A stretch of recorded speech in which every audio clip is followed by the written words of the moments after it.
namicha waraana gaggeessaa deemee aarsaa ta'ee injifannoo fide kan koomite inni abbaa biraatti barbaadan. Beettu biyya keenyatti namni xiqqoo waa horatee suuqii xiqqoo qabaatee daldala jalqabe wayyaa qulqulluu uffachuu jalqabnaan maal jenna maqaatti baasna. Namni daldalee waa argachuu danda'a jennee amannurra nama xiqqoo fooyyee qaba namichi waa qabaa jennee maqaatti baasna. Isa duwwaa immoo miti wayyaa adii namni uffatee ba'eennaan maal taatee si jalaa xuraa'am jenna nuti wayyaa adii jibbinaam maa gurraachan godhattu adiin kun si jalaa xuraa'a jennee yaanna. Aadaan kun nu keessatti guddachaa deeme.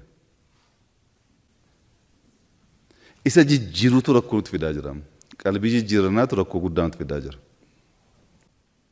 Kanaaf haala barree yeroo barree adeemuun barbaachisaadha. Nagaa keenya deeffachuuf gama keenyaan qophaa'aadha. Jaarsoliin biyyaa abbootiin amantaa gahee keessan taphadhaa.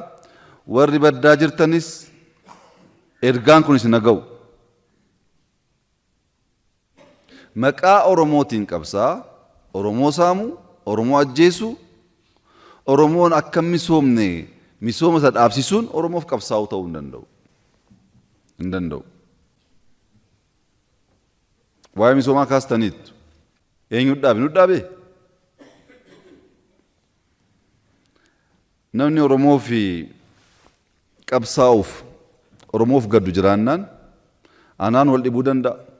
Shimallisii wal dhibuu danda'a rakkoo hin qabu. Qonnaan bulaa Oromoo joorsuun ajjeesuun saamuun garuu sirrii miti. Sirrii miti. Nuti koo asii baanaan abdiin keenya uummata keenya malee godoo tokko hin qabnu. Jarri kun baddaa ta'anii godoo baay'ee qabu as keessaa. Hojii ta'eemsuun